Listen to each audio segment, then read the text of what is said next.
transmitiendo desde la Ciudad de México a toda la República Mexicana y a los Estados Unidos. José Cárdenas informa. Todas las noticias, todas las voces. Hoy es el lunes 19 de mayo, estas son todas las noticias y todas las voces.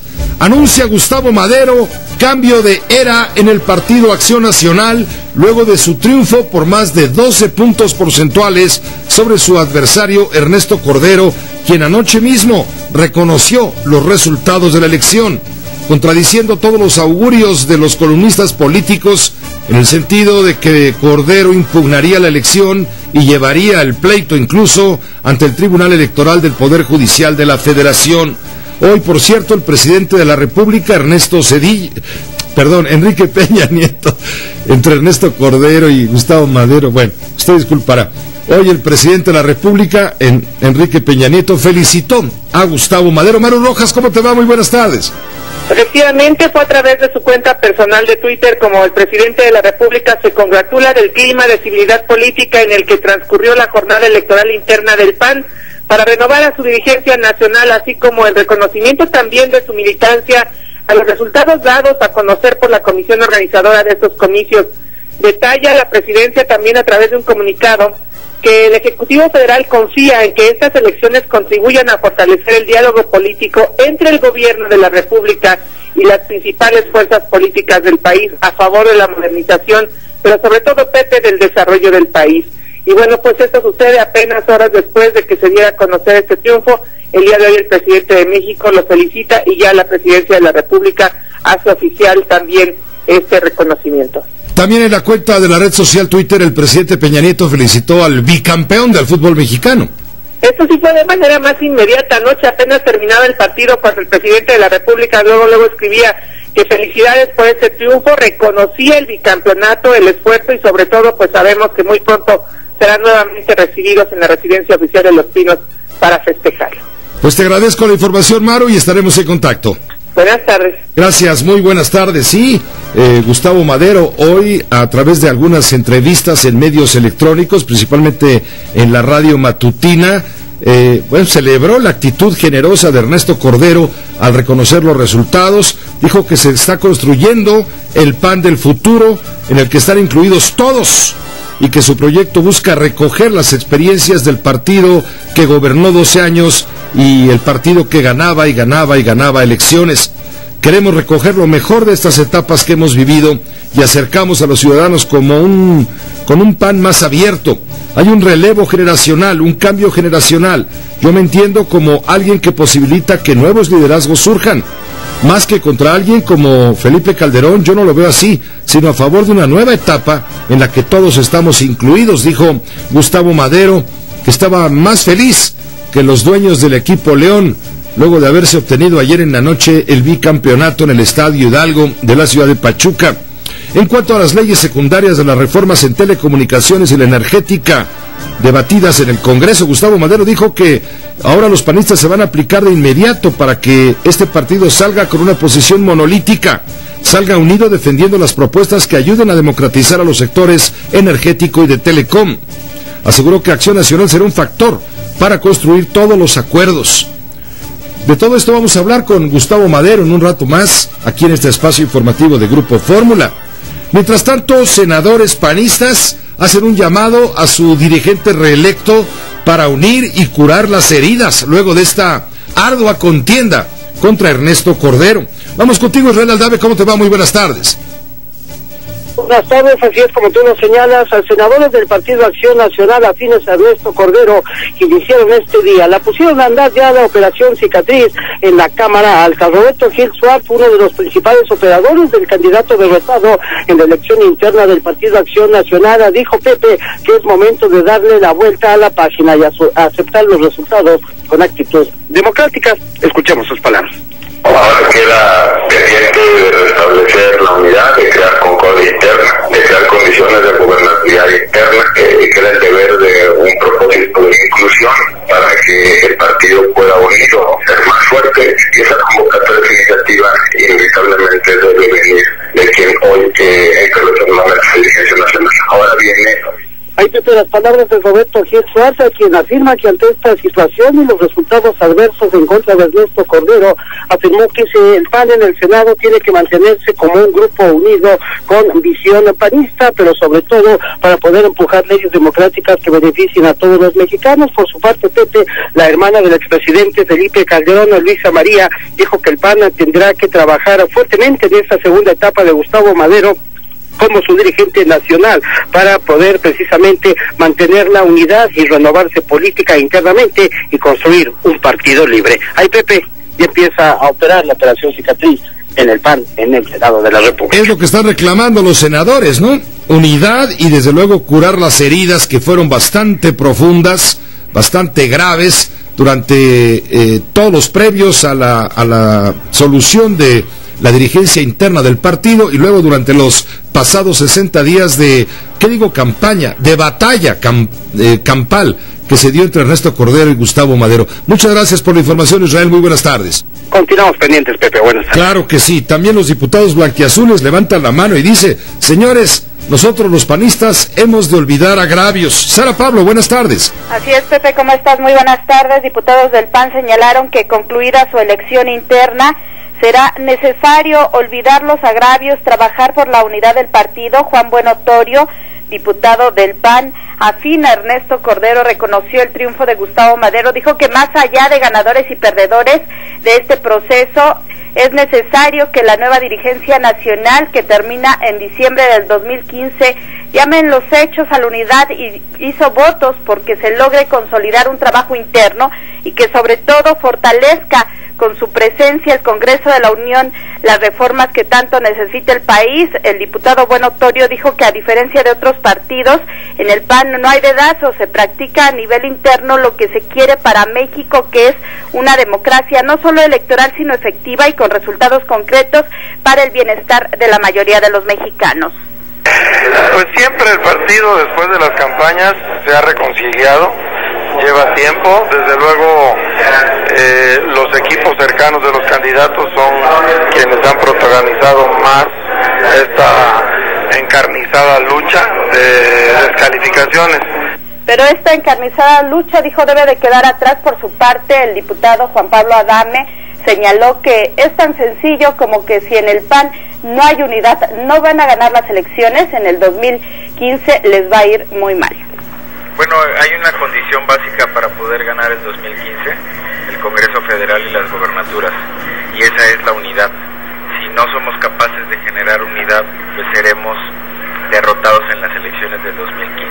Así de claro creo que hay que ponerlo y hay que decirlo, y por lo tanto la gran responsabilidad que tenemos todos los que ya nos apasionamos en estos 60 días es a partir del 19 poder construir todos estos lazos y esos vínculos. Pues ahí la intención de los diputados de Acción Nacional de trabajar, dicen, por la unidad del partido. El reporte que tengo, Pepe. Gracias, Sara Pablo, muy buenas tardes. Buenas tardes.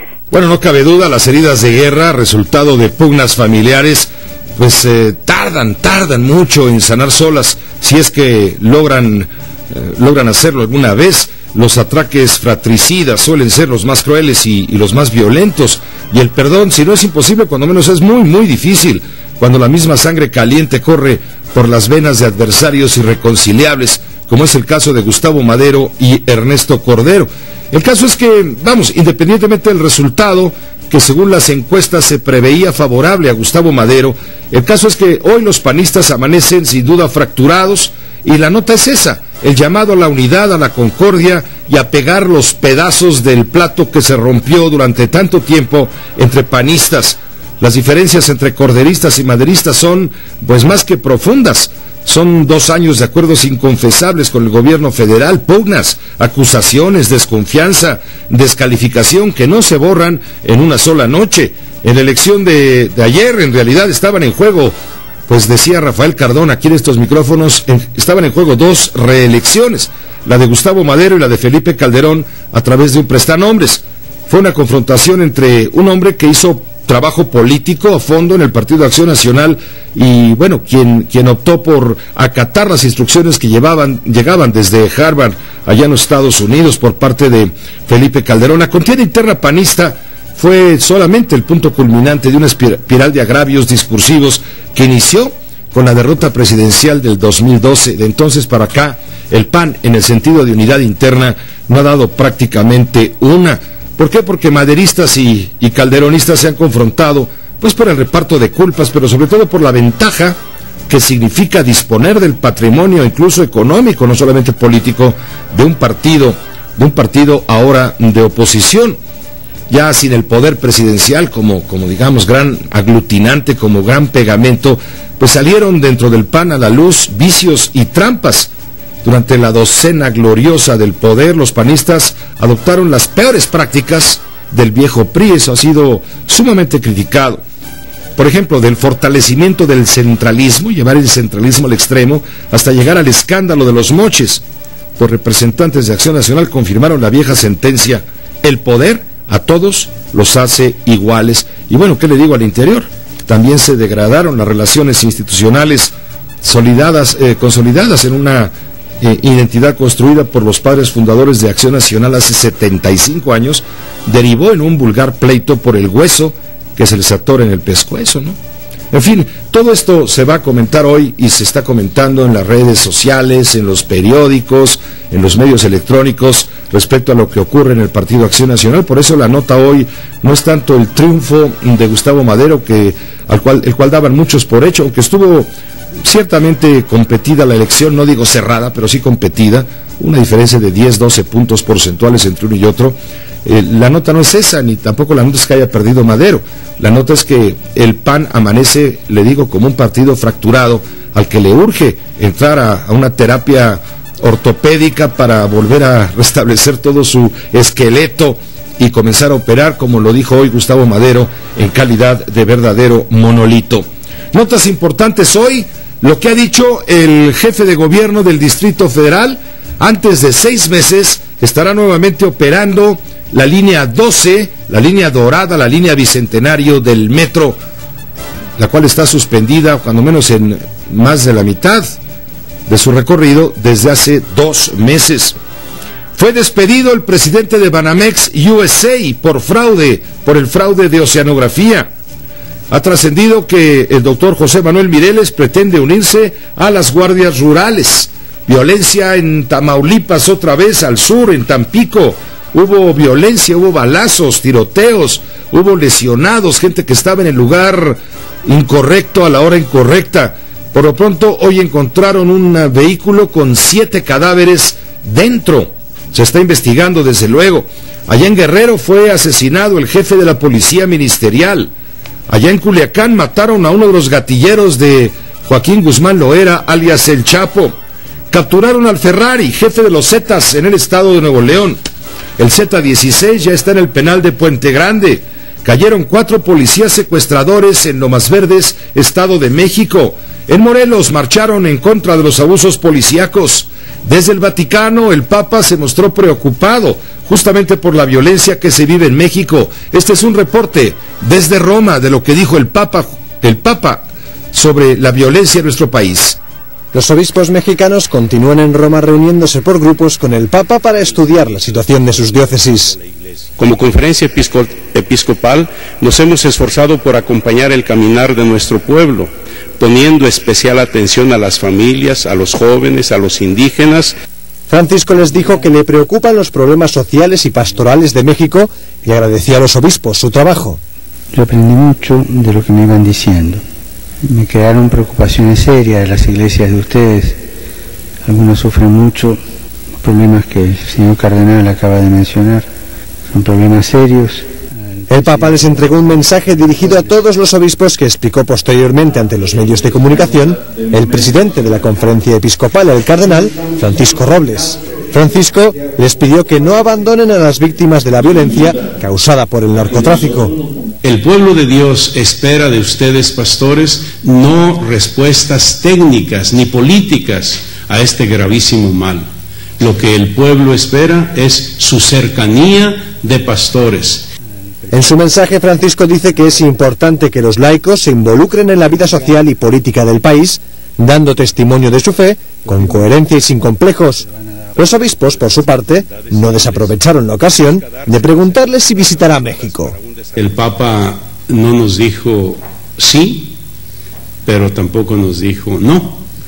Nos dio más o menos el panorama de las visitas que tiene ya programadas en el inmediato futuro y dice veremos, ¿verdad? Las reuniones de Francisco con los obispos mexicanos se interrumpirán por el viaje a Tierra Santa y se retomarán a su regreso, del 27 al 30 de mayo. Bueno, de esta reunión hay que destacar, le digo, la preocupación que manifestó el obispo de Roma por la violencia que se vive en nuestro país. Y bueno, independientemente de este México violento, de este México bronco, también hay un México que sabe celebrar triunfos deportivos, como es el caso del equipo León, que ayer logró una verdadera hazaña, convertirse en bicampeón de manera consecutiva, luego de su regreso de la segunda división, la llamada Primera A. El León estaba en la lona, estaba sumido, estaba en el túnel y en el hoyo. Regresa a la primera división, gana el torneo corto pasado y gana este segundo torneo de manera consecutiva. Solamente se compara el León con el Pumas de Hugo Sánchez hace 10 años, equipo que logró también esta hazaña. Hay mucha alegría entre los leoneses y desde acá enviamos, por supuesto, nuestros saludos a toda la afición Esmeralda, una afición ejemplar a este equipo que ha dado mucho, pero sobre todo ahora la gloria, y le ha pagado la desesperación a los aficionados que lo vieron sufrir un tiempo en la segunda división y sin embargo se aguantaron a pie firme y lo esperaron al regreso y ahora comparte con este equipo la gloria. El León, bicampeón del fútbol mexicano. Ahí está el León, su séptimo título en la historia, bicampeón del fútbol mexicano. En la final, la verdad, se olvida todo el cansancio, se olvida todo y solo queda correr y luchar por el sueño que queremos ser bicampeones. Y con alegría por la satisfacción que nos han dado todos los jugadores, tanto a la directiva como al cuerpo técnico y a la ciudad. Ha sido... El centro, gol y Boselli, gol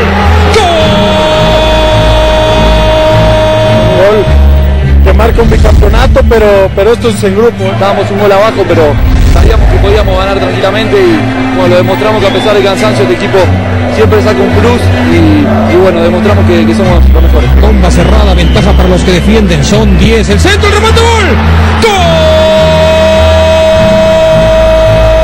Soñábamos con esto, a pesar de que en un principio se nos complicó la calificación. Hoy el equipo hace un gran partido y es bicampeón. José Cárdenas informa todas las noticias. Bueno, pues ponte el himno del León, ¿no? Para que allá en Guanajuato también digan que no solamente aquí en el DF, en este espacio le vamos a la América, no, bueno, aquí la mayoría le va a Pumas, la verdad sea dicha.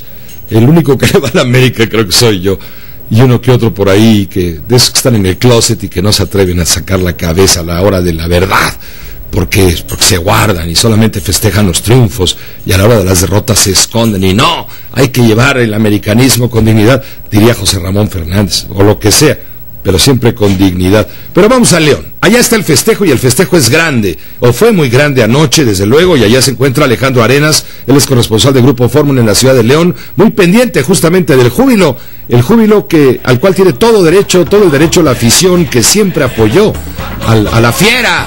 Ahora que llegó por este segundo campeonato. Alejandro, ¿cómo te va, Alejandro Arenas? Muy buenas tardes. Buenas tardes, José, ¿cómo estás? Muy bien, muy contento, una afición tremenda, la ciudad sigue pintada de verde, la ciudad de León está de fiesta, vemos todavía autos con leyendas de te amo, Matosas, te quiero, Gulli, todo el León sigue todavía una tremenda fiesta. Sí, porque el partido, bueno, fue en la ciudad de Pachuca, el León regresó, no sé si anoche mismo, pero hoy ha sido el festejo en grande, allá en la capital del cuero. Exactamente, realmente ha sido una locura, ayer a las 3 de la mañana había gente esperando, se notificó vía Twitter que el equipo iba a no estar, hubo una serie de tumultos, como es yo creo, pues de esperarse, más sin embargo que se llevó todo en calma.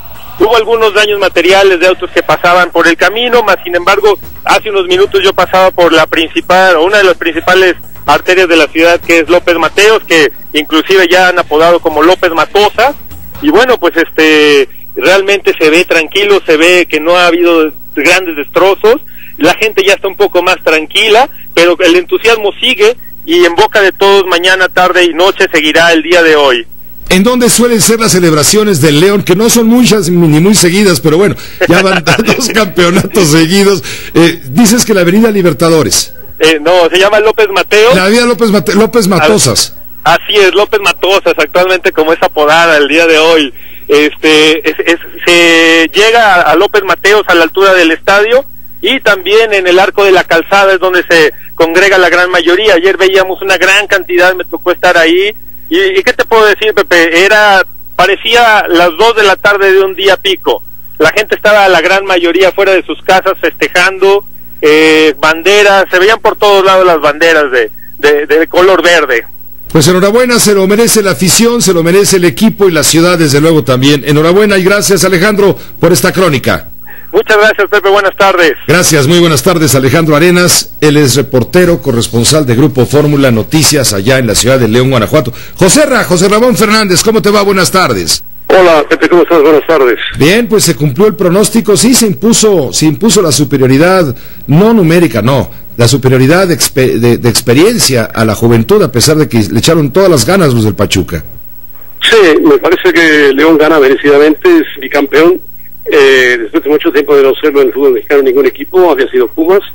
Matosas ha hecho un gran trabajo, León también ha hecho un gran trabajo, tiene jugadores de muy buen nivel, jugadores de selección nacional, llegan muy cansados a la parte final del campeonato, pero gana justamente, merecidamente, por experiencia, por fútbol, por jugadores, por institución, por categoría, sobre un Pachuca que es demasiado joven, demasiado inexperto y que jugó a no perder y perdió.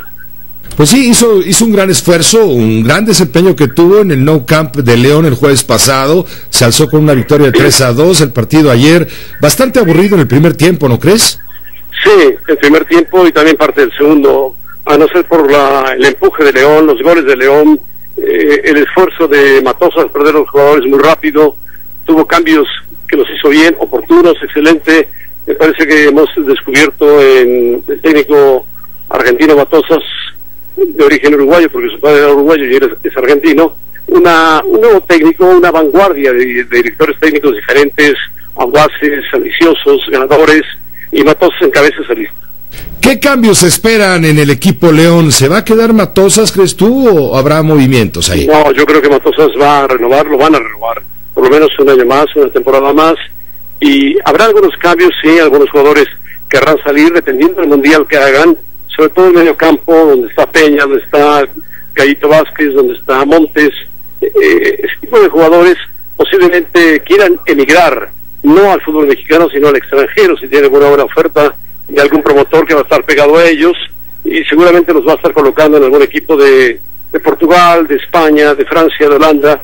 Son jugadores de buena calidad, de buen nivel futbolístico, que tienen que aprender mucho todavía, pero Matosas me parece que va a seguir y va a reconformar un buen equipo de León competitivo que va a defender el título. Y Pachuca es un equipo muy joven que tendrá que esperar y reforzarse un poco más. ¿Quiénes te parecieron los mejores jugadores del partido ayer, las estrellas de la noche de ayer? Bueno, indudablemente me pareció el portero Yarborough, el rubio, que jugó muy bien, sacó los 3 balones que eran de gol. Me pareció muy bien la actuación de el medio campo de Montes y de Peña, apoyados por Gallito Vázquez, que comete un error dándole una cachetada de buen, pero bueno, pasó desapercibida para el árbitro. Y adelante los hombres de ataque siempre peligrosos. Arizala se perdió porque se lesionó. Me parece que fueron los mejores hombres de León, sobre todo en el medio campo, donde basa León su potencia, su fuerza, su calidad, su fútbol, su técnica y su experiencia. Bueno, la otra gran noticia del fin de semana, sin duda, el revés que recibió el Barcelona, o dicho con toda justicia, el triunfo del Atlético de Madrid. Sí, el Atlético de Madrid sin ganar en Barcelona, empatando a 1, le fue suficiente para alcanzar el título. Merecido, sí, muy merecido, porque lo hizo así a lo largo de toda la temporada, creo, con el equipo que fue líder durante mucho tiempo, y a final de cuentas me parece que el Atlético de Madrid, con un estilo diferente, con una propuesta diferente al fútbol exquisito, técnico, aristócrata, podemos decir, del Barcelona, con un Tata Martino que fracasa rotundamente, en cambio Simeone triunfa absolutamente. El Atlético de Madrid va así, como campeón de liga, rompe un monopolio de muchos años, 18 años, dividido entre el Madrid y el Barcelona de la Liga Española, y se encamina ahora hacia Lisboa, sitio al que yo me encamino para jugar la Champions frente a otro grande del fútbol mundial, que es el Real Madrid. Bueno, vamos primero a Madrid, España, donde la capital de la madre patria, como le dicen algunos, como tú comprenderás, se rindió francamente ante el Atlético de Simeone. Este es el reporte de TV Española. Había que decirlo bien alto y bien claro.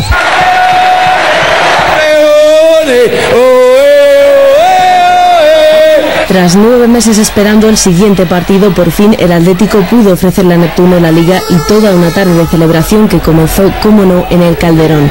Durante el camino, siempre cerca a esos aficionados que inundaron Madrid y a los que Simeone invitaba a ir a Neptuno. Difícil en cualquier caso, allí ya no cabía nadie. 50.000 rojiblancos vieron como Gavi, con medio cuerpo fuera, se jugaba el tipo por la emoción, mientras otros preferían grabar ese momento histórico. Ya sobre el escenario, los jugadores fueron completando una fiesta que aquí también lideró Simeone. Liberado de la presión, cantó, saltó y bailó antes de su apología del esfuerzo. En la misma línea, el gran capitán atlético. Esto es un premio al trabajo, al sacrificio, al amor por unos colores que no se compran, y esto acaba de empezar. Lo mejor está por venir. No se olvidan de lo que está en juego el sábado, pero era la noche de vestir a Neptuno, ponerle nombre al triunfo y celebrarlo con una afición incombustible, sin pensar en el futuro de algunos jugadores, sobre el que habló ayer mismo Enrique Cerezo en Estudio Estadio. Tiene contrato con Atlético de Madrid por un tiempo determinado y imagino que lo cumplirá. Los contratos están para cumplirlo. Víctor, desgraciadamente, es un jugador del Chelsea y el que manda en él teóricamente es el Chelsea. Nuestra intención es que continúe por lo menos un año más.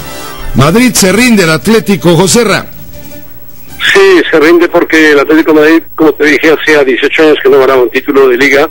Lo hace ganando en el campo del Barcelona, un equipo que ha sido ganador por excelencia, espectacular en los últimos años, base de la selección española.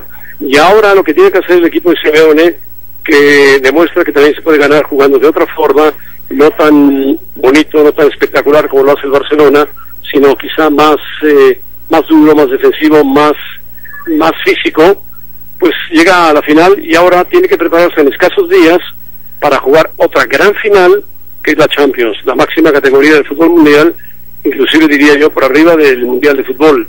El quien gane la Champions es como el equipo campeón del mundo de fútbol de clubes, por encima del nivel de selecciones nacionales. Tú te vas para Lisboa, vas a presenciar el partido que es el próximo sábado. Próximo sábado a la 1:30 hora de Lisboa, 1:45 aproximadamente, no, 1:45 hora de México, y en la noche hora de Lisboa es como las 7:45, 8 de la noche. Sí, vamos para Lisboa vía Londres a presenciar el partido y a trabajar en el partido, o sea que esperemos que sea un buen partido porque regresamos muy rápido y enseguida volaremos para Río de Janeiro. Ya te vas a Río de Janeiro al Mundial con 3 semanas de anticipación para estar a tiro y visitar todos los escenarios donde va a estar el equipo de México y en general las mejores selecciones que acuden a este campeonato donde hay muchas expectativas para, sobre todo en los sudamericanos, Brasil y Argentina, pero también los europeos, España que viene a defender su corona, en fin.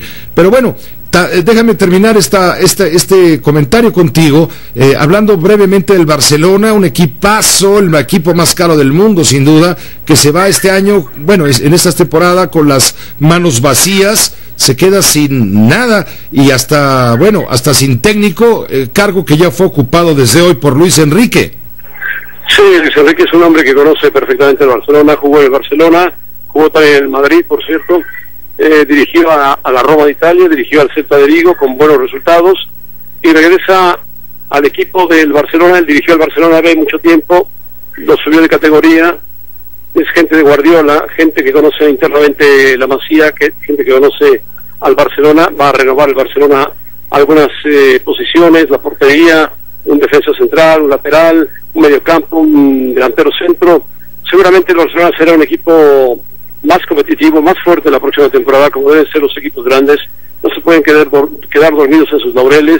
Incentivó a Messi, tratando de que Messi diera todo en la parte final, pero Messi me da la impresión de que sigue pensando en el Mundial, que lo va a ganar, y me parece que se va a quedar con un palmo de narices. Pues agradezco, José Ra, que tengas muy buen viaje a Londres, a Lisboa, vía Londres, y ya estaremos comentando contigo desde por allá esta final de la Champions. Perfecto, Pepe, gracias. A ti un fuerte abrazo, hasta luego. José Ramón Fernández ya con un pie en el avión para irse a narrar el partido del próximo domingo, que es la gran expectativa mundial a nivel del fútbol internacional. ¿Cómo llegó la noticia de Luis Enrique, el nuevo técnico del Barcelona, luego de la salida de Martino? Bueno, es el reporte de TV Española. Luis Enrique Martínez firmará por 2 temporadas y será presentado este miércoles al mediodía como nuevo técnico del Barcelona. Pendiente de presentación quedará el primer fichaje del nuevo proyecto barcelonista, Ter Stegen. Se ha oficializado la contratación del meta alemán en un comunicado en el que se anunció el adiós de Pinto. Rafinha y Deulofeu se incorporan tras ser cedidos esta temporada. Para dimes y diretes, Leo Messi, vía redes sociales, el 10 del Barça pidió perdón a los aficionados en un comunicado en el que por primera vez hablaba de buscar una solución si no le querían en Can Barça. Horas después, el club ha anunciado la firma de la mejora del contrato de su gran estrella. Messi y familia pusieron rumbo a Argentina para descansar antes del Mundial. Todo ello en una jornada que en Can Barça empezó con un despido, el de una trabajadora del museo del club, que en un Llagostera Racing hizo gestos racistas al jugador visitante Mamadou Koné. Son las noticias y los comentarios del mundo de los deportes. En un momento después de unos cortes comerciales, vamos a regresar con usted para informarle otra vez la realidad del México Bravo, del México Bronco. Tamaulipas está en la zona sur, sobre todo en el área de Tampico, en un grito. La gente tiene miedo, pánico, diría yo. Ayer se localizaron ya tarde 7 cuerpos dentro de un vehículo después de que había habido en el fin de semana algunos tiroteos graves que causaron lesionados, gente civil, gente inocente que pasaba por el lugar inadecuado en el momento incorrecto. Bueno, se encontraron 7 cuerpos ayer y ahora esta mañana se acaban de encontrar otros 9 cuerpos. Es decir, que en un término de 24 horas, no más de 24 horas, se han hallado 16 personas muertas, fallecidas, asesinadas, ejecutadas, masacradas allá en el sur de Tamaulipas. Regresamos con esto y mucho más. Radio Fórmula 970. Vamos a enlazarnos en este momento con mi compañero Norberto Lacarriel, corresponsal de Grupo Fórmula Noticias, conductor de Fórmula Noticias, allá en Ciudad Victoria, Tamaulipas. Mucho movimiento, mucha violencia en Tampico, en la zona de Ciudad Madero, la zona sur del estado, colindante prácticamente con Veracruz y San Luis Potosí. Aparecieron 7 cuerpos dentro de un vehículo el día de ayer tarde.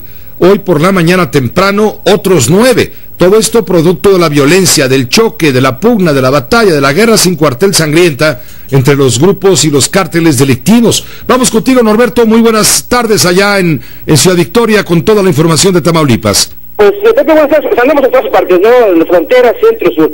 En el caso, ubicándonos en la zona de Tampico primero y en el orden que aparecieron los primeros 7 cadáveres, pues sí fue por la noche, Pepe, de acuerdo a información oficial del Grupo de Coordinación Tamaulipas, que informa que debido a las pugnas internas fueron asesinadas y fueron privadas de la vida, se maneja en el boletín, y por supuesto también abandonados sus cuerpos en una camioneta nueva, reciente modelo, en la colonia Morelos de Tampico. 7 personas, Pepe, 3 del género femenino, 4 varones. Esto fue ayer, Pepe, y bien comentabas en los números, son 16 cadáveres que aparecen en las últimas 24 horas, porque esta mañana, a las 10 de la mañana, en el ejido Los Ángeles del municipio de Hidalgo, Tamaulipas, que está ubicado en la zona centro, ahí, Pepe, encontraron a 9 cadáveres, cerca de 3 viviendas que se apreciaban quemadas, 4 mujeres y 5 varones, Pepe. Fueron 9 cuerpos, esto lo dio a conocer el Grupo de Coordinación de Tamaulipas. Este hallazgo se reveló por ahí de las 10 de la mañana de este lunes. Bueno, se hallaron a esa hora y la información fluyó un poco más tarde. Sí, efectivamente, así sucede, ¿no? En lo que llega al Ministerio Público se hacen las diligencias correspondientes, con la información va fluyendo. Este fin de semana, y aunque de eso no hay una comunicación oficial, en redes sociales también se mencionó que en la zona de Tampico, el sábado concretamente, había habido algunos tiroteos, pero de esto no hay información oficial. Sin embargo, bueno, pues en redes sociales se manejaron algunos detalles de esto. Bueno, además de las personas sin vida, de las 9 personas sin vida, decías 5 personas del sexo masculino y 4 del sexo femenino. Además se reportan 3 viviendas incendiadas.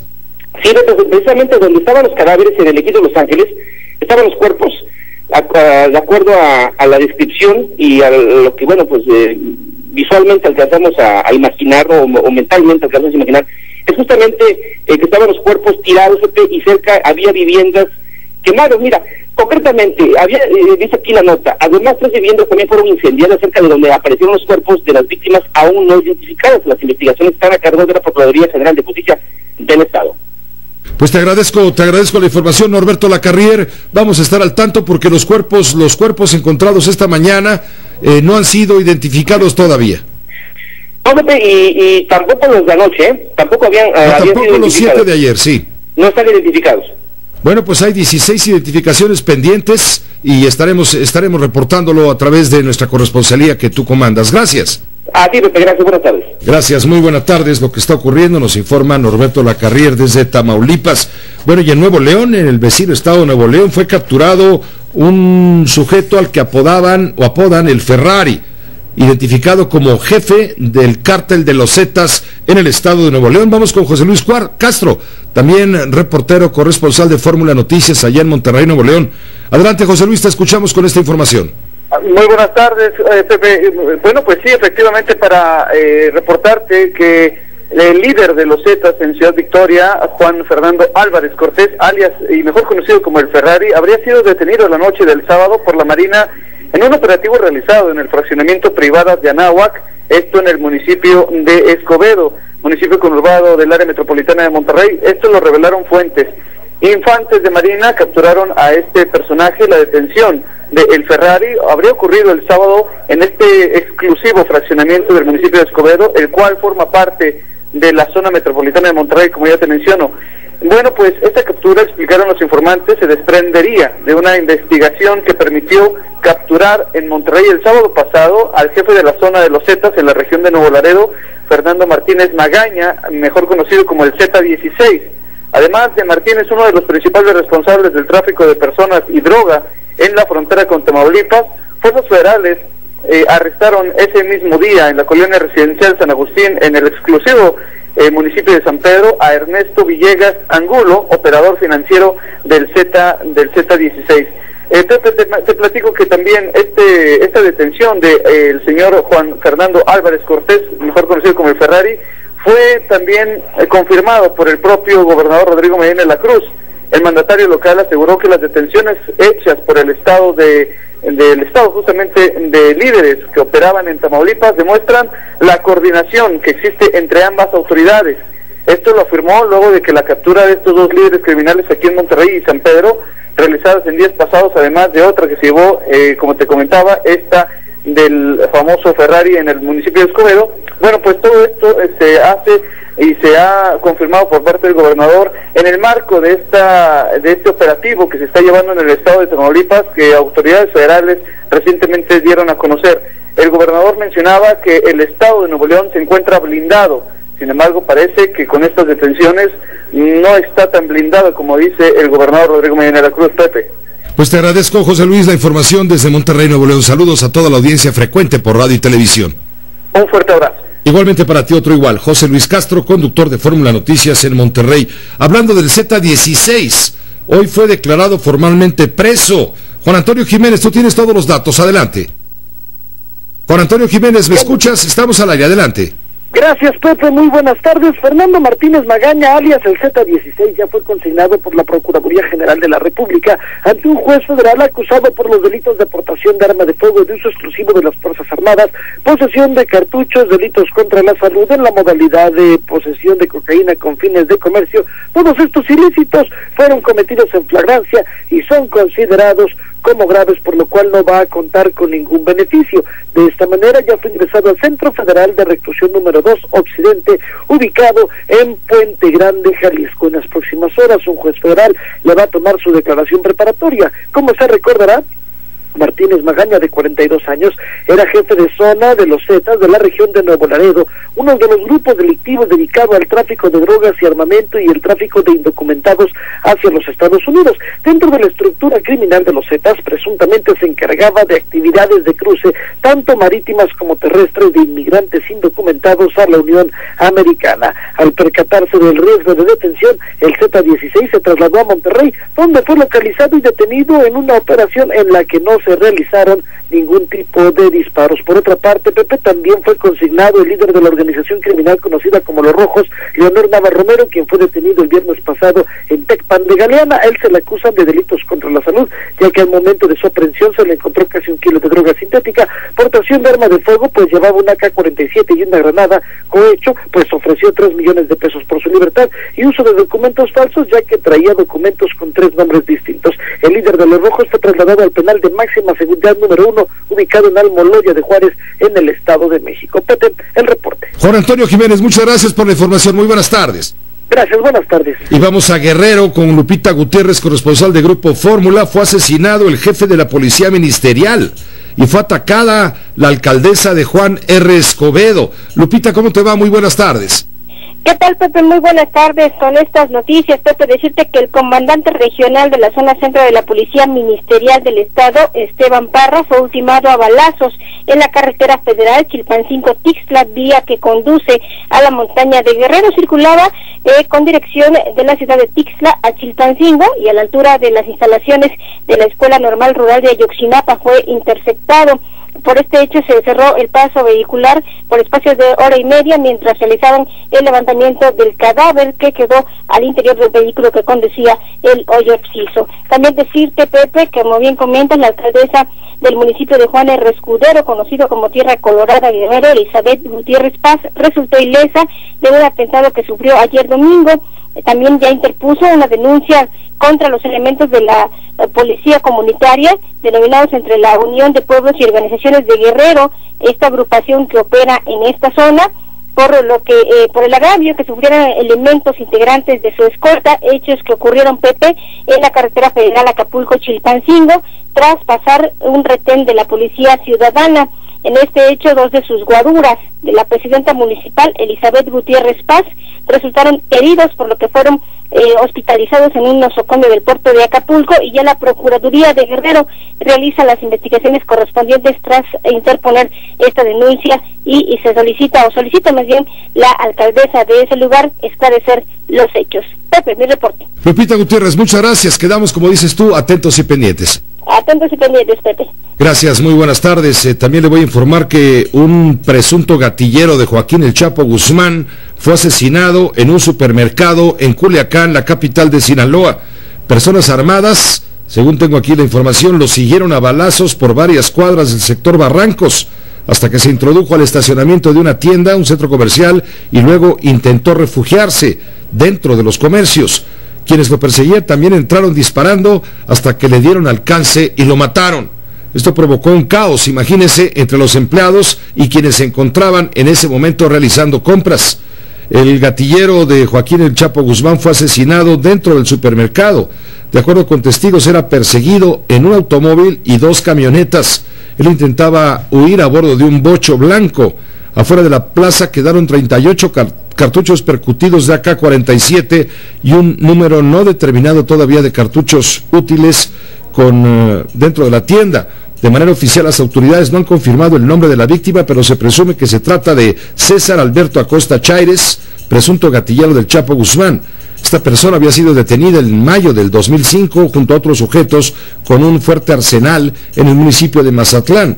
Esto desató una polémica ya en Sinaloa porque habían sido 8 los detenidos, pero solo 6 fueron presentados y poco después algunos de ellos obtuvieron su libertad. Entre los que no llegaron a ser presentados estaba Gonzalo Insunza, alias el Macho Prieto, abatido por elementos de la Marina el año pasado en el estado de Sonora. Cayó un probable gatillero del capo Joaquín Guzmán Loera, alias El Chapo, detenido, como usted sabe, hace un par de meses y está alojado en el penal del Altiplano en el Estado de México. Y vamos a enlazarnos con Leopoldo Espejel. Cayeron 4 policías secuestradores quienes operaban en la zona de Lomas Verdes, Estado de México. Leopoldo, ¿cómo te va? Buenas tardes. Hola Pepe, ¿cómo estás? Muy buenas tardes. Efectivamente, esta tarde elementos de la Policía Municipal de Naucalpan lograron la aprehensión de una banda de secuestradores, Pepe, integrada por 3 elementos de la Secretaría de Seguridad Ciudadana del Estado de México y un policía ministerial de la Procuraduría de Justicia en la entidad mexiquense. Se trata de Giovanni Méndez González, de 41 años de edad, adscrito a la Policía Ministerial, Bernardo Castañeda Flores, de 43 años, perteneciente a la Secretaría de Seguridad Ciudadana con sede en Toluca, así como José Fabián García Gutiérrez, de 31 años de edad, y José Antonio Ríos Córdoba, de 43 años de edad. Estos últimos, Pepe, pertenecientes a la Secretaría de Seguridad Ciudadana de la región 14 en Naucalpan. El director de Seguridad Ciudadana, Tránsito y Protección Civil de Naucalpan, Jorge Jiménez Contreras, informó que fue atendida una denuncia por parte de familiares de la víctima. Se trata de una mujer mexicana de origen colombiano que por la cual, Pepe, pues exigían 1,5 millones de pesos para dejarla en libertad. Esta familia, Pepe, ya había pagado 500,000 pesos. Sin embargo, pues al tratar de alargar las negociaciones, fue posible montar un operativo, Pepe, de inteligencia y encubierto en las inmediaciones de la colonia El Álamo. En este punto, Pepe, estos sujetos llegaron para recibir 123 billetes de $100 cada uno. En los momentos en que se dieron cuenta que estaban a punto de ser capturados, pues amagaron a los elementos policiales con sus armas. Sin embargo, al ver la superioridad de la policía, no les quedó otra que entregarse. Cabe destacar, Pepe, que este punto donde fueron detenidos se localiza muy cerca de la superavenida Lomas Verdes en este municipio. Destaca el jefe policíaco, Pepe, que la víctima logró ser puesta en libertad. Y solo como un dato, Pepe, hay que destacar que 2 de estos presuntos secuestradores llegaron a bordo de una motocicleta modelo Suzuki DL650 con un número de inventario que pertenece al gobierno del Estado de México, además de que otro de ellos mostraba un oficio de colaboración firmado por el ex secretario de Seguridad Ciudadana en la entidad, Salvador Nemes Astre. Estos sujetos, Pepe, fueron puestos ya a disposición de la gente del Ministerio Público con sede en Naucalpan. Lo que tenemos al momento, Pepe. Gracias, es bastante, Leopoldo. Muchas gracias por la información. Muy buenas tardes. Buenas tardes, Pepe. Ayer en Morelos hubo una marcha contra los abusos policíacos. Liliana Sámano, ¿cómo te va? Buenas tardes. Pepe, muy buena tarde, te saludo con gusto y a la audiencia. Así es, trabajadores del volante sin itinerario fijo, taxistas del municipio de Temisco, llegaron a la capital, a Cuernavaca, para denunciar que están siendo víctimas recurrentes de extorsiones por parte de elementos policíacos del reciente grupo denominado Mando Único Coordinado.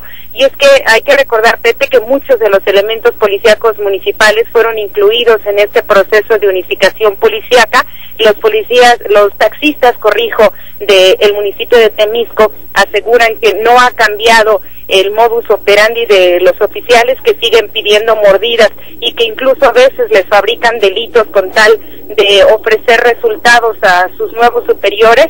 Pidieron a las autoridades mayor vigilancia hacia el trabajo que realiza la policía de mando coordinado en el municipio de Temisco, porque aseguran están cansados de las extorsiones y la fabricación de delitos en este municipio. Cuando no se les quiere culpar de narcomenudeo, también se les pide una cuota para dejarlos trabajar, sobre todo en los horarios nocturnos. Es el reporte, Pepe, de esta manifestación, que fue de aproximadamente 50 trabajadores del volante esta mañana en Cuernavaca. Gracias, Liliana Sámano. Un saludo a toda la audiencia allá en Cuernavaca, Morelos. Hasta luego. Buenas tardes. Buenas tardes. Vamos a una pausa. Regresamos con usted en un momento para hablar de lo que ocurrió ayer en la disputa por el liderazgo interno del Partido Acción Nacional. Regresamos. José Cristalazo, vamos con Rafael Cardona, muy pendiente como ha estado él y todos nosotros desde ayer respecto a la contienda al interior del Partido Acción Nacional. La nota es que no se equivocaron las encuestas. Quienes daban a Gustavo Madero le daban la ventaja en el papel, a pesar de que meses atrás llegó un momento en que Ernesto Cordero punteaba por arriba de Madero. Finalmente el pronóstico se cumplió, no se equivocó la encuesta de Reforma, no se equivocó la encuesta de parametría, de las que recuerdo, la de ARCOP tampoco, incluso la interna mandada, no la interna, sino la mandada a hacer por el propio Comité Ejecutivo Nacional del PAN, tampoco se equivocó. con diferencias, pero siempre daban arriba, o al final, por lo menos de un mes para acá, 2 meses para acá, daban arriba a Gustavo Madero, quien está en la línea en este momento y a quien agradezco que nos tome la llamada. Gustavo, ¿qué tal? Muy buenas noches. Buenas noches, Pepe. Pues muy agradecido, muy contento, muy entusiasmado, no solo por el resultado, sino por el proceso y la jornada, Pepe. La verdad es que es de resaltar, subrayar, el PAN sí pudo salir con esta asignatura pendiente de llevar a cabo una contienda interna y pues salió a votar 73% de los panistas, Pepe. Sí, pero en este... Claro, fueron a votar de los 217,000 panistas y fracción, pues votaron unos 150,000. Sí, 250 y tantos mil, y pues es un porcentaje muy alto, casi 3 de cada 4. También sucedió todo sin incidentes mayores, hubo 3 incidentes menores, de las 1,500 casillas, solamente una no se instaló, y 3 horas después de cerrar la última casilla ya estaban dando los resultados y reconociendo a Ernesto también con generosidad este resultado. La verdad es que estamos muy contentos y con esto queremos convocar a cerrar filas, cerrar el capítulo, ver para adelante sin reservas, tender la mano unos a otros con generosidad. Sí, efectivamente, noticia fue también el reconocimiento prácticamente inmediato de su derrota, me refiero a tu adversario Ernesto Cordero. ¿Te llamó? ¿Cómo fue? Pues la verdad es que fue muy generoso, hubo un equipo que estaban sentados para ver los términos de cómo se iban a anunciar los resultados del momento, y en este proceso la comisión se tardó un poquito de más en ya salir adelante con los resultados, y Ernesto ya no tuvo tiempo de trasladarse al CEN, pero sí desde su cuarto de su campaña se dio casi simultáneamente un mensaje que ratificaba el contenido de los resultados y anunciando que no impugnaría, lo cual generó un ánimo y una actitud de todos de ver por el partido, ver por encima de nuestras diferencias, ver más hacia el futuro que hacia el pasado, cerrar el capítulo de la contienda, Pepe, y ver los retos que tenemos, que son mayores, que son importantes, porque el PAN debe seguir contribuyendo a que este país avance en la democratización política y en la modernización económica. Precisamente senadores del Partido Acción Nacional, diputados de tu partido, Gustavo, están pidiéndote, antes que nada, promover la unidad y curar las heridas. ¿La operación Cicatriz ha comenzado ya?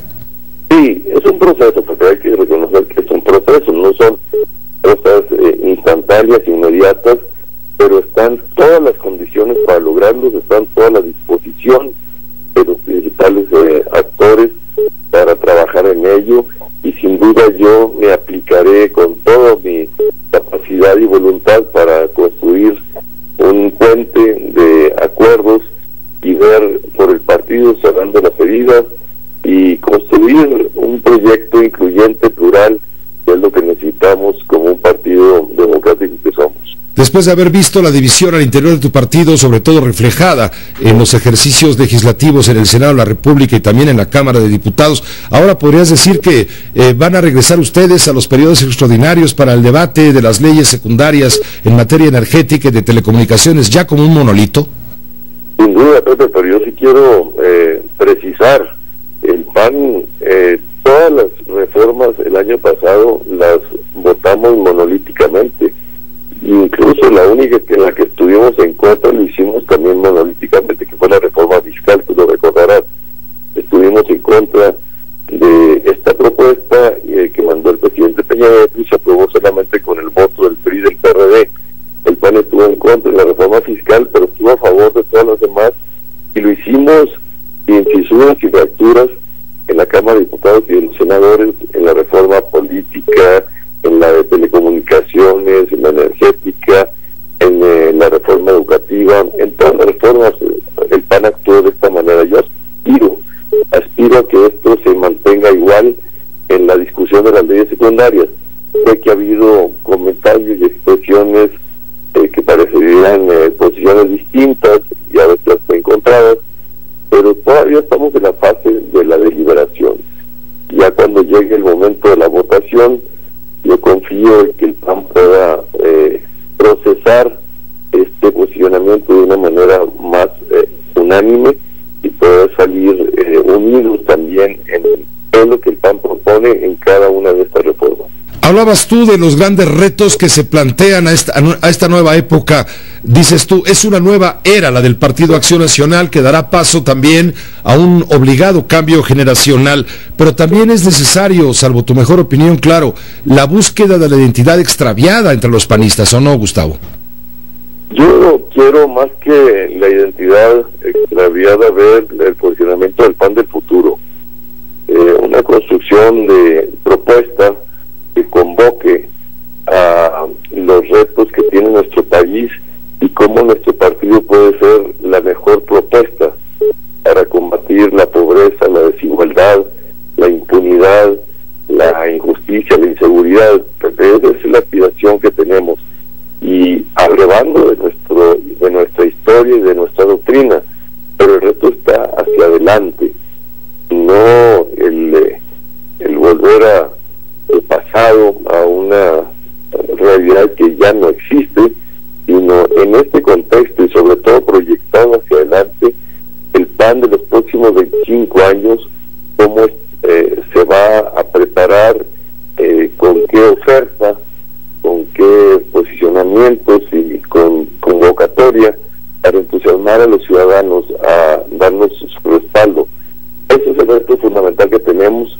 El PAN le apuesta, es un cambio generacional sin duda, pero también una forma de funcionar más democrática, menos cupular, la inclusión de las mujeres de manera determinante también va a cambiar el perfil de nuestro partido para bien, la federalización de la actividad política de mi partido, donde las decisiones y el peso y la preeminencia de los estados en la vida de mi partido va a ser creciente, también será para bien. Hay una serie de nuevas dinámicas, menos cupular, más democrático, más decisiones de base. Son algunos de los procesos y las categorías que ya están en marcha.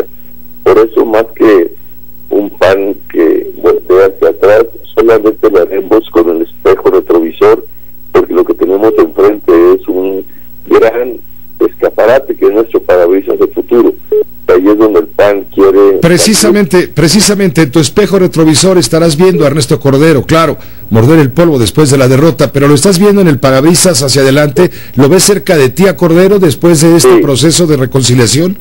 Sin duda, a todos, lo veo a Ernesto y lo veo a todo su equipo y a todos sus seguidores. La convocatoria es unánime, incluyente, absoluta. Todos somos necesarios y no hay ningún tipo de consigna de exterminio, de golpeteo, de afectar a ningún liderazgo, sino a todos reconocerle su peso y su incorporación a este trabajo. Te agradezco mucho, Gustavo Madero, que nos hayas permitido esta comunicación con Grupo Fórmula. Yo también te lo agradezco a ti. Que tengas muy buena tarde. Un saludo, enhorabuena, hasta luego. Gracias, es Gustavo Madero, el presidente nacional del Partido Acción Nacional, reelecto anoche por más de 13 puntos de ventaja respecto a su adversario, en este caso Ernesto Cordero Arroyo. Aunque Rafael Cardona insiste, esta no fue una elección de dirigente nacional del PAN, fue una reelección. Claro, la reelección de Gustavo Madero, sin duda, pero era también la reelección de Felipe Calderón a través de Ernesto Cordero, así lo catalogaba el propio Rafael Cardona, a quien saludamos esta noche. ¿Cómo estás, Rafael? Buenas noches. Hola, Pepe, ¿qué tal? Mucho gusto en saludarte. Buenas noches a usted, a todos que nos escuchan, que nos ven. Muchas gracias. Bueno, Pepe, mira, oí con atención lo que dijo el señor Madero, y creo que por encima de cualquier cosa se trata de un hombre educado. La cortesía del ganador, pero como sucede con cualquier discurso político, no le creo nada, ni media palabra, porque esta no fue una elección entre dos personas, este fue un ajuste de cuentas en el Partido Acción Nacional. Y te voy a decir por qué fracasó Felipe Calderón.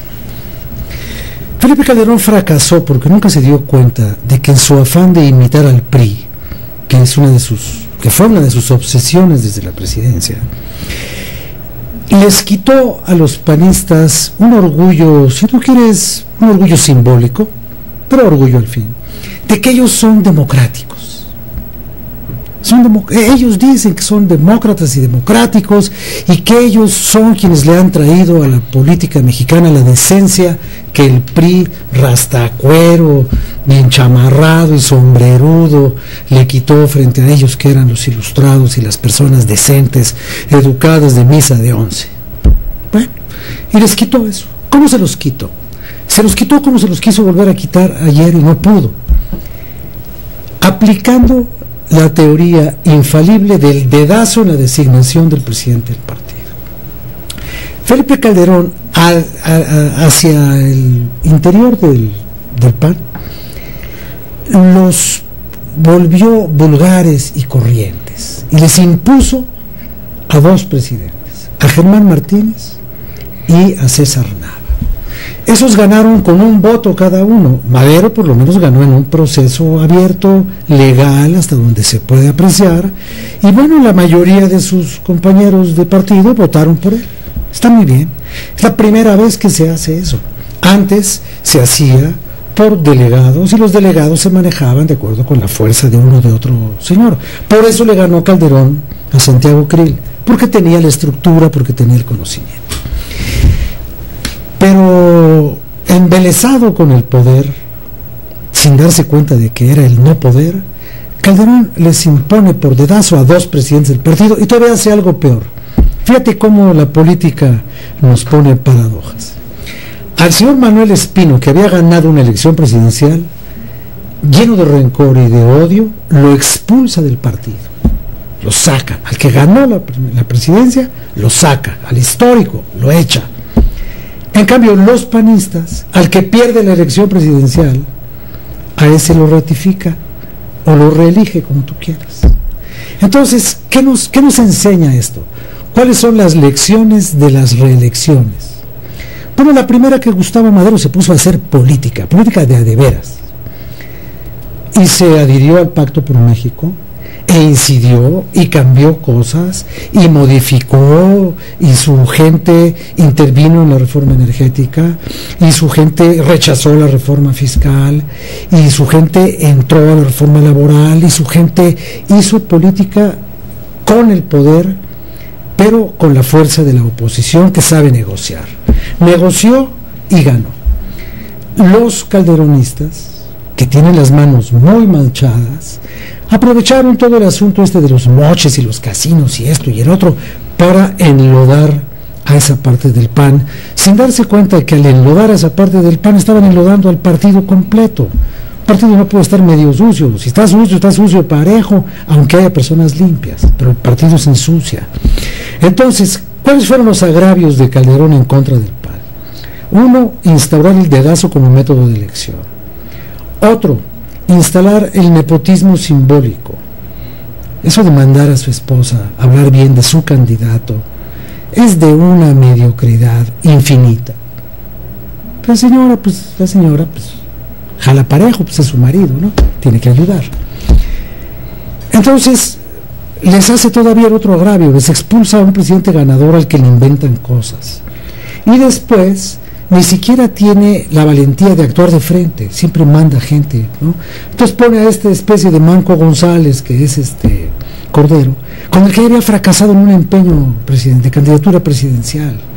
Entonces, ¿qué es lo que le queda hoy al Partido de Acción Nacional? Le queda un camino muy interesante: reconocer que el espejo retrovisor no puede estar ocupado, como dice el señor Madero. El espejo retrovisor no puede estar ocupado con el peluchito de Felipe Calderón balanceándose en cada curva. Es momento de que él y su familia entiendan que su tiempo, su dominio, su hegemonía, su predominio en Acción Nacional ya se acabó, y que dejen que los nuevos panistas decidan el futuro de su partido.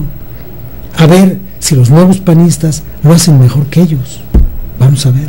Muchas gracias, Rafael Cardona. Gracias, buenas noches. Buenas noches. Junto con Gustavo Madero gana la Secretaría General en esta elección, la gana el que le llaman el joven maravilla, Ricardo Anaya, quien fue presidente de la mesa directiva de la Cámara de Diputados hasta que solicitó hacerse a un lado para poder competir por la interna panista. Fue cuando sube José González Morfín a presidir la mesa directiva de la Cámara de Diputados. Claro, Ricardo Anaya sigue siendo diputado federal, a eso no ha renunciado, no ha solicitado licencia.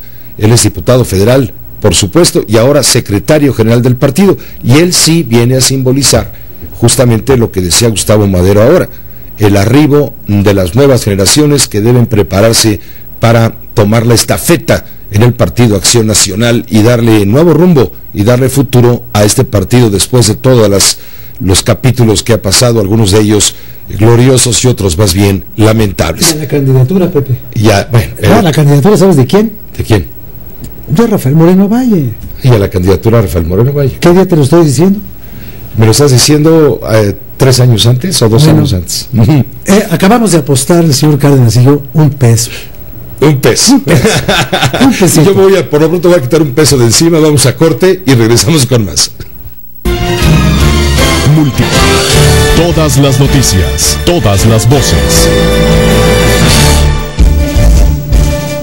Hoy el secretario de Hacienda y Crédito Público, Luis Videgaray Caso, dijo que el programa Impulso Energético es una oportunidad para los empresarios dispuestos a invertir e integra un fondo de 26,000 millones de pesos que van a utilizarse entre la banca privada, concretamente HSBC y Nacional Financiera, NAFIN, para financiar justamente al sector energético una vez que queden aprobadas las leyes secundarias en la materia, lo cual ocurrirá la segunda quincena de julio. También habló el secretario Videgaray sobre la situación económica y anuncia que para el próximo viernes habrá un ajuste respecto a las expectativas de crecimiento. ¿Se acuerda que el secretario había dicho que se estimaba un crecimiento del 3.9%? Bueno, la realidad está mostrando algo distinto. Habrá ajustes desde luego a la baja. Vamos contigo, Jenny Valencia, te escuchamos con atención, muy buenas noches. Hola, ¿qué tal, Pepe? Muy buenas noches. Comentarte que después de que el sector privado destacara que sería positivo que el gobierno federal reconociera que hubo recesión hasta febrero pasado y debiera así hacer ajustes al pronóstico de crecimiento económico, el secretario de Hacienda, Luis Videgaray Caso, manifestó que luego de que presente el INEGI el próximo viernes el Producto Interno Bruto del primer trimestre de este año, la dependencia a su cargo decidirá si hacen un ajuste a su proyección de crecimiento económico para 2014, que hoy día es de 3.9%. Escuchemos. La Secretaría de Hacienda esperará que se dé a conocer el Producto Interno Bruto del primer trimestre el próximo viernes y decidiremos entonces si hacemos algún ajuste de nuestra estimación de crecimiento para el año 2014. Es más, Pepe, analistas económicos adelantaron el día de hoy que esperan un modesto aumento en el primer trimestre de este año de 0.09% a tasa trimestral anualizada del Producto Interno Bruto, y en espera de que el viernes dé a conocer INEGI sobre estos resultados de primer resultados del PIB de estos primeros 3 meses del año, y posteriormente será la Secretaría de Hacienda quien dé a conocer si hace algún ajuste, ya sea a la baja o lo mantiene en 3.9%, Pepe, como hasta ahora está pronosticado. Muchas gracias, Jenny, por la información. Muy buenas noches. Buenas noches. Vamos a comentar esto, ¿le parece? Porque tiene que ver directamente con las oportunidades de empleo, el bolsillo, la riqueza. Enrique Quintana, director editorial del periódico El Financiero, especializado en estos temas, desde luego, aunque ahora ya es mucho más abierto, pero principalmente enfocado al mundo de las finanzas, la economía y los negocios. Enrique, ¿cómo te va? Muy buenas noches. ¿Qué tal, Pepe? Buenas noches al auditorio. Buenas noches. Le han reclamado mucho al secretario de Hacienda, le han reclamado el no reconocer que estamos en un proceso de recesión, a lo que el secretario ha llamado un proceso de retraso económico. Creo que quienes señalan que hay una recesión parecen tener un poco más de razón. Pues mira, es un asunto de términos, Pepe. Lo cierto es que a la economía le está yendo mal. Si a eso lo denominamos recesión, desaceleración, freno económico, o para recordar aquellos años atonía, hay quien todavía menciona este término echeverrista, del cual se habló ya en 1971, pues se está describiendo lo mismo, a la economía le está yendo mal. Y el ajuste que hará sin duda Hacienda el próximo viernes, Pepe, pues va a ser a la baja. Ya nadie cree que la economía vaya a crecer este año 3.9%. Ya la única discusión que queda es si el ajuste va a ser a 3.0, 3.2% como estimado para el próximo año, pero sin duda se va a bajar este rango. E incluso, Pepe, es probable que el miércoles, es decir, antes de que lo haga la Secretaría de Hacienda, el Banco de México también lo haga. El Banco de México presenta este miércoles su informe trimestral de inflación. El Banco de México se cura en salud y da un rango, no da una cifra específica. De acuerdo a su estimación, la economía crecería entre 3 y 4%. Lo más probable es que en el informe de este miércoles haga un ajuste de medio punto a la baja y defina un rango que va de 2,5 a 3,5%. Para ponerlo en términos muy concretos, pues como decías, hay menos oportunidades de conseguir una buena chamba, hay menos opciones de tener incrementos salariales, las empresas tienen menos opciones de vender más. Ese es el cuadro que tenemos actualmente en la economía, Pepe. En opinión de los hombres de la empresa, de la economía, que mueven la economía y las finanzas, ¿es la reforma fiscal la que ha inhibido los incentivos para invertir y ha limitado el consumo en los hogares? ¿Esa es la causa? ¿Ese es el porqué de lo que está pasando? Es uno de los 2 o 3 factores más importantes, Pepe. Sin duda, uno es ese. Y es muy sencillo entenderlo, pues si le estamos dando más dinero al fisco, y muchos lo estamos haciendo en este año porque subieron las tasas, porque se aplicó IVA donde no se aplicaba, o se aplicó a una tasa más alta, como en el caso de las fronteras, porque hay un impuesto nuevo, como en el caso de los alimentos altamente energéticos, pues todo eso significa que nos queda menos dinero en el bolsillo y hay menos opciones de gastar. Ese es un primer factor. Un segundo factor tiene que ver con el contagio norteamericano. Ya se nos olvidó, Pepe, pero en los primeros meses, todavía hasta febrero, tuvimos un desastre en los Estados Unidos derivado del clima totalmente inusual, del frío que se desató en toda la costa este y que paró de manera importante las exportaciones de algunos productos mexicanos. Este es otro factor que pesó. Y un tercero es la incertidumbre que se generó a la hora de aterrizar las reformas estructurales. Estábamos muy contentos, o algunos estaban muy contentos el año pasado con las reformas constitucionales en educación, energía, telecomunicaciones, política, y a la hora de convertir estas disposiciones en leyes, pues resulta que ya no resultó tan simple. Y hay duda de cómo queden las reglas, por ejemplo, en telecomunicaciones, pues lo cual frena las inversiones. Es muy lógico, mientras no estén claras las reglas del juego, los empresarios no asumen riesgos. Y en el caso de la reforma energética, igualmente, mientras no quede claro cuál va a ser en el detalle este arreglo para invertir en petróleo, en electricidad, pues también hay un cierto freno a las inversiones, Pepe. Quizás la única diferencia es que, en contraste con el 2013, cuando fuimos de mal para peor, aquí en el 2014 todo pinta que vamos a ir de peor para mejor. El segundo semestre afortunadamente pinta mejor, no tanto por los méritos propios, sino porque a Estados Unidos le está yendo bien y seguramente le va a ir mejor a partir de julio. Así es que pues nos va a arrastrar. Ese ha sido en parte el destino de la economía mexicana, Pepe. Hablando de destinos, los inversionistas, los empresarios se quejan precisamente de que el gasto público no ha sido el más efectivo para promover el crecimiento. Está cerrada la llave del gasto público y esto genera esa incertidumbre, eso genera y agrava la situación. Fíjate que aparentemente todo eso es un asunto de burocracia. Cuando uno consulta las estadísticas oficiales, resulta que sí, que el gasto público ha crecido en alrededor de 13 o 14% en términos reales, y la inversión lo ha hecho en más de 40%. El problema es que ya están aparentemente los fondos, Pepe, en las oficialías mayores, en los que tienen directamente el poder de ejercer ese gasto. Sin embargo, los empresarios en muy distintos sectores, particularmente los proveedores de gobierno, pues dicen, no veo dónde esté ese dinero. Y esto, por lo que he podido averiguar, pues tiene que ver con reglas de operación, con licitaciones que se han tardado, con temas de la burocracia, de la manera de soltar este gasto, de ejercerlo ya en el detalle, ya la dependencia, la entidad federativa. Ahí es donde se nos ha atorado. La expectativa es que pues a partir ya de este mes de mayo, más claramente en junio, pues se acelera un poco este desembolso que signifique combustible para la economía, ya que le hemos dado mucho dinero al gobierno a través de la reforma fiscal, pues que regrese al menos un poco a través de un mayor gasto público, de una mayor compra de bienes y servicios provistos por el sector privado, Pepe. Es algo que se espera para las siguientes semanas y meses. Pues te agradecemos mucho que nos hayas compartido tu análisis de la situación económica en este momento, luego de los anuncios que se hacen para ajustar las tasas de crecimiento pues a la baja. No es que vaya a ser un año perdido, pero no va a ser un poco mejor que el año pasado, pero no tan bueno como se esperaba.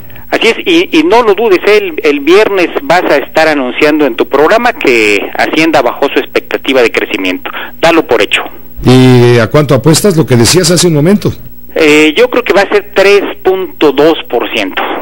Muchas gracias, Enrique, gracias por este comentario, desde luego. Al contrario. Buenas noches. Buenas noches. Gracias, Enrique Quintana, director editorial del periódico El Financiero. Hagamos una pausa, regresamos con el doctor José Antonio Crespo. Radio Fórmula 970 AM 103. Doctor José Antonio Crespo, ¿cómo te va? Buenas noches. ¿Qué tal, Pepe? Buenas noches. Estuviste muy pendiente, claro, de la sucesión panista, pero no solamente del día, de las cifras y los números, que dieron 13 puntos arriba porcentuales a Gustavo Madero en su triunfo, Gustavo Madero y su mancuerna, en este caso Ricardo Anaya, frente a Ernesto Cordero y José Luis Oliva. Sí.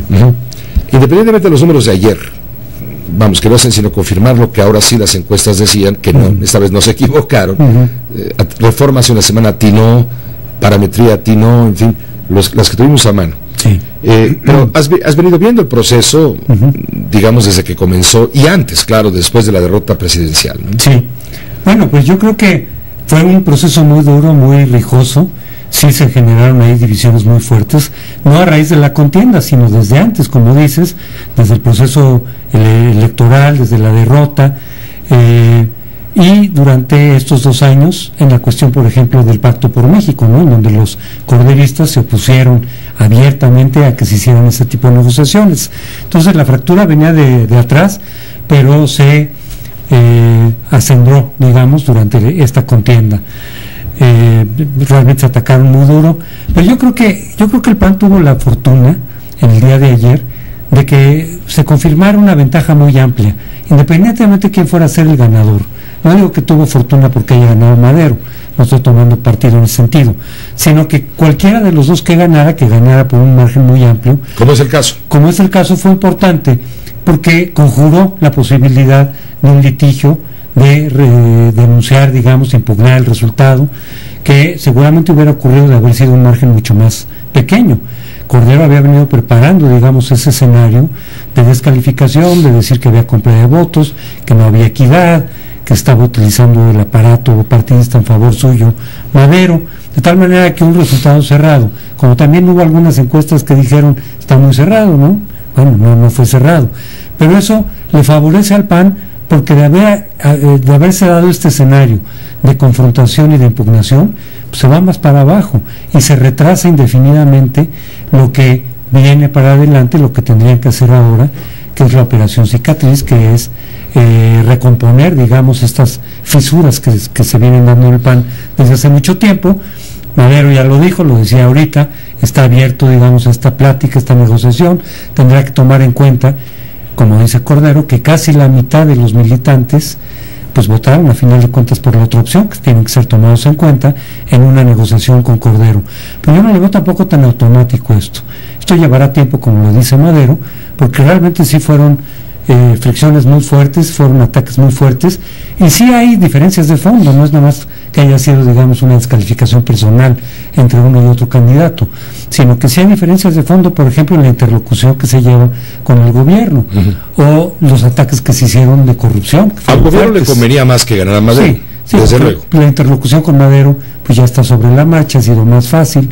Con Cordero sí hubiera habido seguramente interlocución, pero más difícil, más rijosa, más exigente. Entonces le conviene de todas maneras al gobierno que haya salido Madero.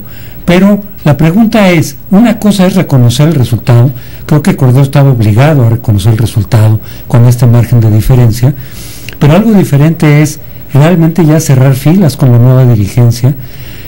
Habló de unidad del partido también Cordero, pero recordemos por ejemplo que con Josefina Vázquez en la contienda por la candidatura presidencial reconoció Cordero su derrota y el triunfo de Josefina, pero no cerró filas ni la apoyó, sino que ya se separó y se fue por su lado. Eso podría volver a ocurrir aquí. Ya no hubo impugnación, no va a haber descalificación, se reconoce el veredicto, pero no necesariamente va a estar apoyando a Madero para que el partido se recomponga en poco tiempo, para que realmente vaya a las elecciones del año que viene pues ya integrado, ya ¿cómo se llama?, conciliado el partido, porque hay que recordar que esta dirigencia fue nombrada para 1 año y medio, es decir, para conducir al partido para la elección del 2015. Al proceso del 2015. Ese es el objetivo específico de esta dirigencia. Entonces, si se tardan o no llegan a una reconciliación, pues entonces el partido no va a llegar con todas las posibilidades de recomponer un poco sus números en la elección intermedia. Con la victoria de Madero decía Cardona, gana el gobernador de Puebla la posibilidad de apuntar sus aspiraciones a ser candidato a la presidencia, toda vez que le brindó gran apoyo, no solamente en Puebla, sino en Jalisco, en Nuevo León, en otras partes con recursos. Yo creo que sí, es decir, son puntos a favor del gobernador de Puebla, pero yo tampoco la veo tan sencilla, porque dentro del PAN hay muchas críticas a este gobernador, no lo ven como del PAN, él viene del PRI. Yo he oído a muchos sectores panistas que francamente dicen que no es el perfil que ellos quisieran. Claro, no hay muchos liderazgos ahorita que aspirarían a una candidatura ganadora. En ese sentido tiene ventaja el gobernador Moreno Valle, pero tampoco las tiene todas consigo dentro del PAN. Esto le ayuda, pero no garantiza. ¿Por qué ganó Madero? ¿Por qué los panistas votaron más por Madero que por Cordero? Yo creo que a final de cuentas el calderonismo como tal, como corriente dentro del PAN, pues ya pasó. Y si se identificaba, era inevitable identificar a Cordero con el calderonismo. Yo creo que Calderón sí generó muchos problemas, que sí provocó parte de las divisiones que tiene el partido, lo decía Rafael Cardona, desde imponer a 2 presidentes nacionales del partido y después no estar en muy buenos términos con Madero, y después no apoyar a Josefina porque no salió su candidato, que era Cordero.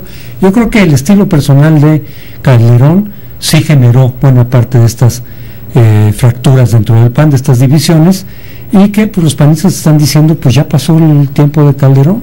Sí, porque de alguna forma se hubiera visto como un retorno del calderonismo dentro del PAN, el que hubiera ganado Cordero, aunque él tenga su perfil propio, pero a final de cuentas es el grupo de calderonistas el que lo está apoyando, y los panistas lo que nos dijeron es, ya, con Calderón ya estuvo bueno. Te agradezco mucho, doctor Crespo, tu análisis compartido con la audiencia de Grupo Fórmula. Buenas noches, Pepe. Gracias, buenas noches, el doctor José Antonio Crespo, analista político. Hagamos una pausa breve, regresamos, hay más información. José Cárdenas informa. Ya estamos en plena temporada de ciclones, comenzó la semana pasada, digamos, como el campeonato de fútbol de manera oficial.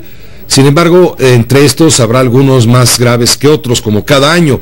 El ingeniero Hernández Unzón está previendo que vienen las cosas en algunos casos difíciles. Alberto Hernández Unzón, subgerente de pronóstico del tiempo del Servicio Meteorológico. Tú tienes la última información. Hay peligros. Buenas noches. Hola, ¿qué tal, Pepe? Muy buenas noches. Sí, en gran parte de hecho, no solo en México, estamos ahorita a las 7:30, un aviso especial por este nuevo sistema de baja presión al sur, muy al sur del Golfo de Tehuantepec, pero comienza a desarrollarse, así que a lo largo de la semana es muy probable, se va a ir incrementando la probabilidad de evolución sí se prevé que sea lento, muy gradual, pero sí también muy lento, que comience, porque tanto en el océano las temperaturas son bastante cálidas, ya llegando a 30 grados centígrados en la superficie del mar, que es el combustible, Pepe, principal para la gestación de estos ciclones tropicales. Y el segundo, que es muy importante, en la atmósfera superior, hacia los 10-12 kilómetros de altura, tenemos una zona de alta presión, que es lo que genera que en fase abajo tengamos un sistema de baja presión en superficie. En medio, a los 5 kilómetros, asciende el viento a gran velocidad, son los vientos ascendentes, y el tercero, en la atmósfera superior, es como un ingrediente de una fórmula, de una receta de cocina. Si no hay uno de esos ingredientes en la ración apropiada, Pepe, no se daría la fórmula de este gran sistema de tormentas. Pero en todo caso, pues hay que estar muy pendiente para el transcurso de esta semana. El día de hoy, lluvias muy fuertes en Península de Yucatán, todo lo que es la Riviera Maya, están observándose en la imagen de satélite, también en las webcams, desde Playa del Carmen hasta Cancún, nubes de tormenta, también en la zona al sur de Mérida, se detecta por radar una zona de tormentas también entre Chiapas y Tabasco, el sur de Veracruz y Oaxaca. El Valle de México, Pepe, ha estado con muy buenas condiciones, así que para esta semana podría comenzarse a desarrollar algo hacia el miércoles o jueves, Pepe. Y por el lado de Europa, si me permites, tienen una gran tormenta, le llaman el aluvión balcánico. Es un sistema severo de mal tiempo que ha afectado la República Checa, Croacia, Serbia, lo que es Polonia, Austria, Eslovaquia. Hubo un tornado, poco usual, un tornado con una estructura realmente significativa, un vórtice a gran altura, precisamente en Ucrania, en Kirokabask, así se llama. Este aluvión también generó fuertes inundaciones, 42 víctimas ya van, y más de 10,000 evacuados en toda la zona. Justamente, Alberto, tenemos información de TV Española sobre lo que ha causado las peores inundaciones del siglo, según están comentando desde allá. Vamos a escuchar lo que dice TV Española. Los Balcanes literalmente se desmoronan a causa de las inundaciones más graves del último siglo. Al efecto destructivo del agua hay que sumar los miles de corrimientos de tierra que arrasan viviendas y bloquean carreteras.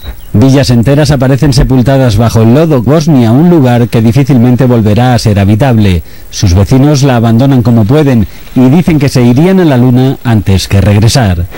En Bosnia hay 500,000 de personas evacuadas y casi un cuarto de la población carece de agua potable. Las autoridades temen una epidemia de tifus o hepatitis. La imagen en Serbia no es menos descorazonadora. La fuerza del agua lo ha arrasado todo a su paso. La reconstrucción, allí donde es posible, costará cientos, miles de millones. Lo más urgente, atender a quienes lo han perdido todo y a los miles de evacuados. Comienza a llegar la ayuda humanitaria internacional a las zonas afectadas, como el este de Croacia, donde miles de ciudadanos han tenido que buscar refugio, mientras en el exterior el ejército trata de poner barreras a la subida del agua. Y aunque ha dejado de llover, se esperan nuevas avenidas del río Sava y también aguas abajo del Danubio. En Bulgaria y Rumanía se preparan para una crecida que tarde o temprano ha de llegar. Alberto, esta es la visión a pie tierra de lo que está ocurriendo. Sí, y se acerca otro vórtice, de hecho, el primero de nombre Ibet, así le llaman, un vórtice balcánico. Hay otro que está entrando por la zona de la península ibérica, es una gran borrasca que le llaman allá, desde el Reino Unido, cruzando por todo Francia y la parte del oriente de España. Ahí es donde en estos momentos, Pepe, se observan topes nubosos que alcanzan más de 12 kilómetros de alto, así que granizadas otra vez para tanto el oriente como el poniente y centro de Europa. En fin, toda Europa está afectada. Sí. Y también Brasil en Sao Paulo, una intensa granizada unos días del Mundial, está muy fuerte la granizada. Se observa en estos momentos también toda la región de la Amazonia cubierta de grandes nubes de desarrollo vertical, así que el día de hoy nuevamente tormentas para Brasil. Te agradezco mucho, Alberto Hernández Unzón, esta información y los comentarios desde el Servicio Meteorológico Nacional. Hasta luego, Pepe, buenas noches. Gracias, buenas noches. Precisamente en Brasil, allá en Sao Paulo, está Patricio de la Barra, corresponsal de Grupo Fórmula. Patricio, ya nos hablaban aquí los meteorólogos de lo que está pasando en Brasil con esta tremenda granizada sorpresiva. Buenas noches. Patricio de la Barra, estás enlazado, adelante. Hola, buenas tardes, Pepe, buenas tardes, amigos ahí de México. Bueno, lo que se vivió acá fue inédito. Hoy día, por ejemplo, todavía no conseguían levantar la camada de hielo que cayó sobre la ciudad de San Pablo, principalmente en el barrio de Aclimación, donde estamos muy cerca nosotros acá. Eran toneladas, 310 toneladas aproximadamente, que la prefectura intentaba sacar en 10 camiones. Es un fenómeno que, según los meteorologistas, no ocurría o no había ocurrido nunca en esta ciudad. Es un fenómeno atípico, ya que estas granizadas solamente se habían registrado en época de primavera o de verano, que es un fenómeno más común, pero nunca se habían registrado en esta época. La temperatura era aproximadamente ayer a las 5 de la tarde de 24.4 grados, cayó bruscamente a 15 grados y ahí se dejó caer un aguacero seguido de esta lluvia de granizos, que habían granizos muy grandes, incluso del tamaño de una bola de golf, de manera que creó serios problemas en diversos barrios de la capital, y aún tienen problemas algunas personas porque, según la prefectura o el municipio de San Pablo, se van a demorar por lo menos 4 días en despejar las principales vías y algunos sectores que quedaron completamente damnificados por esta lluvia torrencial de granizos que nunca se había registrado, como te decía anteriormente, Pepe. Pues te agradecemos mucho este reporte desde Sao Paulo, Brasil. Bien lo dices, a unos días de que se inaugure el Campeonato Mundial de Fútbol, que está programado para el día 12, primer partido inaugural. Estaremos en contacto, Patricio de la Barra, muchas gracias por la información. Perfectamente, Pepe, buenas noches, y los mantendremos informados de todo lo que ocurra hasta el día 12 de julio, cuando comiencen las alternativas de la Copa del Mundo, y México esté ahí también entre las selecciones, entre las 32 selecciones que van a luchar por un título más. Sin duda, Patricio, gracias. Un saludo muy cordial, caluroso, desafectuoso desde México. Patricio de la Barra desde Sao Paulo. Una pausa. Multilínea 50. Hasta aquí llegamos con lo importante de la información. A nombre del equipo, gracias por su atención, su confianza y lo demás. Quédese ahora en estas frecuencias de radio con Mari Carmen Cortés, Pepe Yusta y Marco Mares en la Fórmula Financiera, y en las frecuencias de televisión en Telefórmula con Ricardo Rocha. Hasta mañana, 6 de la tarde.